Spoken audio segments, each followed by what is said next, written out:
ازيكم عاملين ايه؟ غبت عنكم كتير. جايه النهارده اتكلم عن نمو النونو النيو بورن. امتى اقلق، امتى احس ان الناس اللي حواليا اللي بتقول لي ابنك تعبان، ابنك خاسس، ابنك رفيع عندهم حق فعلا، ولا ابني سليم مفيهوش اي مشكله. اول حاجه انا مش بحدد انه ابني كويس ولا لا بناء على راي اللي حواليا، هم شايفينه ضعيف، شايفينه تخنان، رفيع. مش بحدد على الاساس ده خالص. اول حاجه بحدد على اساسها هو حاجه اسمها معدل النمو او منحنى النمو.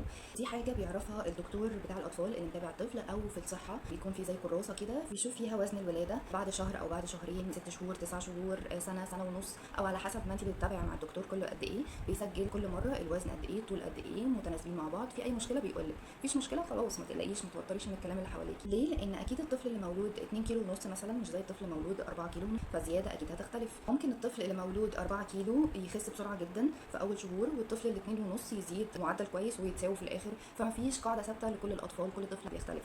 طيب اصل الدكتور قال لي ان المعدل الطبيعي المفروض الطفل يزيد في الشهر حوالي 750 جرام. طب لو هو زاد مثلا 650 جرام بس وحش؟ لا حلو، مفيش مشكله فيه. هو الدكتور بيقول المعدل تقريبا، لكن مش 750 جرام يعني لازم كل الاطفال في الشهر الاول تزيد 750 جرام، الشهر الثاني تزيد 750 جرام غيرهم. مش قاعده خالص، مش شرط، لكن في رينج ثابت مثلا انا بتحرك فيه. الرينج ده عباره عن اقل حاجه في الطبيعي ايه واكتر حاجه في الطبيعي ايه. ده اللي انا بحدد على اساسه الطفل تمام ولا في مشكله. طيب حصل ولقيت ان الطفل اقل حاجه في الطبيعي او اقل كمان من كده، وبدات اشك في حاجات كتير. بروح لدكتور، الدكتور بيوجهني مثلا لتحاليل معينه بعملها للطفل اطمن ان هو تمام، الدنيا كويسه، ولا مجرد رضاعه مستمره وخلاص على كده. وبالمناسبه لو بترضعي طبيعي، مش علشان الطفل وزنه مثلا اقل حاجه في الطبيعي او قليل شويه قاعده ثابته ان انا هدي صناعي علشان وزنه يزيد، لان انا مش عايزه دبدوب منفوخ قدامي، انا عايزه طفل صحته كويسه في المعدل الطبيعي اكون مطمنه عليه وبس كده. ده اللي انا محتاجاه كأم للطفل، مش محتاجه اكتر من كده. مش محتاجه ان انا ادخن طفلي زياده عن اللزوم علشان ارضي الناس، اقول لك مالك ابنك خاسس ليه او ضعفان ليه، مش بياكل كويس، اصله بيرضع طبيعي، دي رضعه صناعي تنفخه شويه. عارفه طبعا ان احنا كلنا بنتاثر بالكلام دوت، ما بنقدرش ان احنا نرد رد كافي جدا. انا متابعه مع الدكتور وقال ان هو تمام ومفيش اي مشكله وصحته كويسه.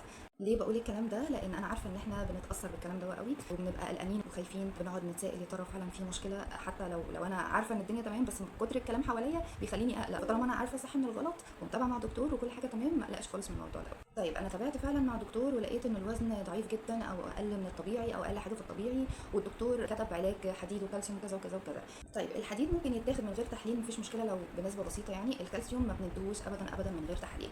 انا شخصيا بفضل حديد او كالسيوم او ايا كان الفيتامينات، فيتامين د. اعمل تحاليل شامله اشوف الطفل محتاج ايه، جسمه محتاج ايه. ممكن اكون انا بديله فيتامين د عادي بس هو محتاج جرعات ازيد من كده في الفيتامين د، مفيش مشكله. عملت تحليل كالسيوم ولقيت انه الكالسيوم ما فيهوش اي مشكله خالص، يبقى مش هدي كالسيوم. عملت حديد مثلا، تحليل حديد، ولقيت فيه نسبه بسيطه، يبقى هدي جرعه بسيطه على قد الدكتور يكتب لي بناء على التحاليل دي. دي بتكون اكتر حاجه مطمئنه ليا ومطمئنه للدكتور، وفي ورق فيه اثباتات بتقول انه الطفل محتاج كذا وكذا وكذا، افضل بكتير من ان انا ما اديش خالص او ان انا ادي حاجات الطفل مش محتاجها اصلا.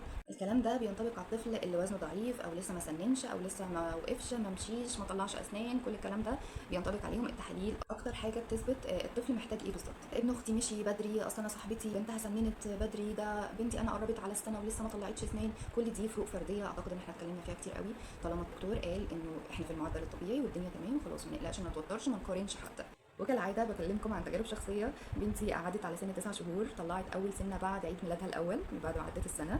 ما كانتش بتحبي، مشيت ووقفت وهي سنه ونص، يعني كل حاجه اخرنا فيها بس كل حاجه تمام، مفيش الم من اي حاجه. التحاليل بتاعتها كانت كويسه قوي في الوقت ده، فدي اكتر حاجه كانت مطمناني، ما قارنتش خالص باي طفل في سنها.